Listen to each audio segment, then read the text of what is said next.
புகழனைத்தும் இறைவன் ஒருவனுக்கே. அத்தியாயம் 15 ஆயத்து 28.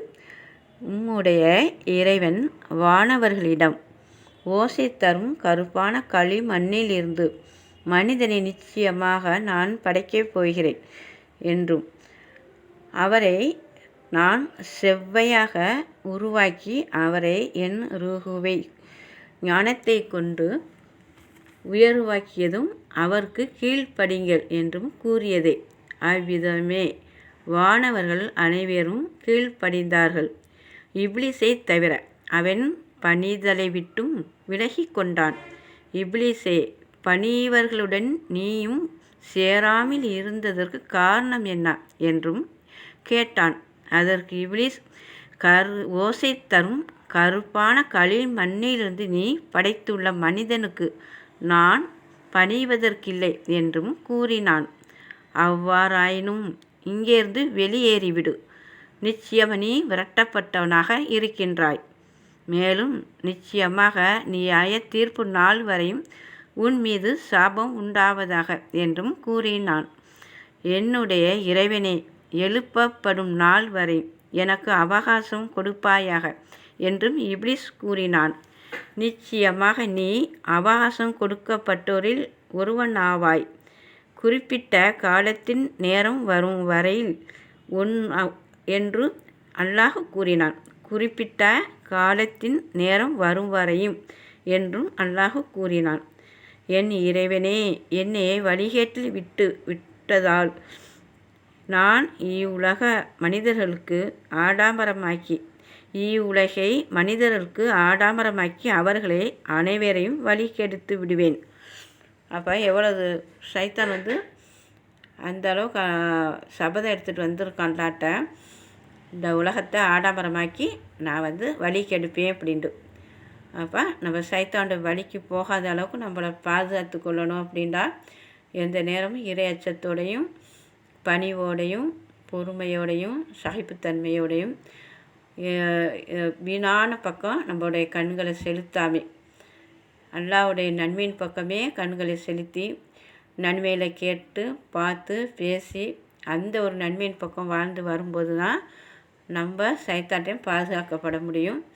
இறை உணர்வில் எந்த நேரமும் குர்ஆனுடைய சிந்தனையிலையும் அல்லாஹ்வுக்கு எப்படி வாழ்ந்தால் பிடிக்கும் அப்படிங்கிற அந்த ஒரு நினைவுலையும் நம்ம வாழ்ந்துட்டு இருக்கும்போது நம்மகிட்ட சைத்தான் நெருங்க மாட்டான். அப்போ நம்மளோட மலக்கெல்லாம் நெருங்கி இருப்பாங்க. அதனால் எந்த நேரமும் திக்ர் செஞ்சுட்டே இருக்கணும், தௌபா செஞ்சுக்கிட்டே இருக்கணும். இந்த மாதிரி நிலையில் வாழும்போது சைத்தானுக்கு வழி கெடுக்கக்கூடிய எந்த ஒரு வழிகேடும் இங்கே ஏற்படாது. அப்போ எந்த அளவுக்கு அல்லாட்டே ஒரு சபதம் போட்டு அந்த ஒரு இப்லீஸ் வந்திருக்கு அப்படிங்கிறத நம்ம ஒவ்வொருத்தரும் சிந்திக்கணும். அதனால நம்ம குர்ஆனை அதிகமாக பார்க்கணும், குர்ஆனை அதிகமாக சிந்திக்கணும். அதில் உள்ள நல் உபதேசங்களை வாழ்ந்துக்கிட்டே வரணும். அப்படி இருக்கும்போது தான் சைத்தான்கிட்ட நம்ம காப்பாற்றப்படக்கூடியவர்களாக இருப்போம். இல்லை அப்படின்னா சைத்தான் நம்மளை வெற்றி அடைஞ்சிக்கிட்டே இருப்பான். எப்படின்னா அவனுடைய போக்குக்கே நம்மளை கூட்டிகிட்டு போவான். அவனுடைய போக்கு என்ன, எல்லாம் உணர்ச்சியில் வாழக்கூடியதான். அவசர வாழ்க்கையும் உணர்ச்சியும் கோபமும் எல்லா விஷயங்களும் பெருமையும் ஆணவம் அகம்பாவம் எல்லாமே அதில் அடங்கியிருக்கு. இதன் பக்கம்தான் சைத்தான் கூட்டிகிட்டு போவான். ஆனால் நம்ம குர்ஆனை எந்த நேரம் குர்ஆனை பார்த்துட்டு அல்லாஹ்வுடைய நல் உபதேசங்களை ஏற்று அதன்படி வாழ்ந்துட்டு அந்த ஒரு அமலை செஞ்சுக்கிட்டே வரும்போது சைத்தான் நம்மளை விட்டு வெகு தூரம் ஓடிடுவான். நம்மகிட்ட நெருங்க மாட்டான். ஏன் அப்படின்னா நம்ம எந்த அளவுக்கு குர்ஆனை அதிகமாக சிந்திக்கிறோம், குர்ஆனை அதிகமாக படிக்கிறோம், அதன்படி அமல் செய்து வரோம். அமல் அப்படிங்கிறது அல்லாஹ் எவ்வளவு சொல்லிகிட்டே வரான். எப்படி நம்ம வாழணும், எப்படி இந்த வாழ்க்கையை கடைப்பிடிச்சி அந்த நேர்வழி பக்கம் நடந்துகிட்டே வரணும் அப்படிங்கிற நிறைய அல்லாஹ் இந்த குர்ஆனை சொல்லி காமிச்சிட்டே வரான். அப்போ அந்த ஒவ்வொரு வாக்குறுதியிலையும் ஒவ்வொரு ஆயத்துகளையும் சிந்தித்து நம்ம அதன்படி வாழ்ந்துகிட்டே வர சைத்தான் நம்மகிட்ட நெருங்க மாட்டான். அவன் நம்மளுக்கு வெகு தூரத்தில் இருப்பான். மலக்கெல்லாம் நம்மளோட நிறைஞ்சிருப்பாங்க. ஏன் அப்படின்னா நம்ம இறைவனுடைய நல்ல செய்திகள் பேசும்போதும் குர்ஆனுடைய ஆயத்துக்களை பேசும்போதும் குர்ஆனை பற்றி சிந்திக்கும் போதும் மலக்கள் வந்து நிறைஞ்சிருவாங்க. அதனால நம்ம வந்து தீய பேச்சு பேசக்கூடாது, தீமையான இடத்துக்கு போகக்கூடாது. போனால் அங்கே கேள்வியல், உலக ஆடம்பரமான பேச்சுகள் இந்த மாதிரி தான் இங்கே ஏற்படும்.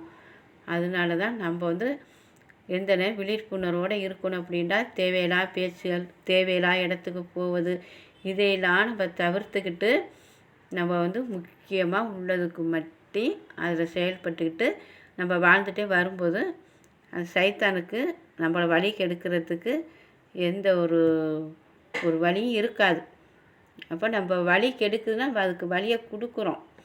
நம்ம கொடுக்கும்போது அது நம்மளோட சேர்ந்துட்டு அதோடைய அந்த ஒரு தீய வழியில் வந்து அதிகப்படுத்தி கூட்டிக்கிட்டே போகுது.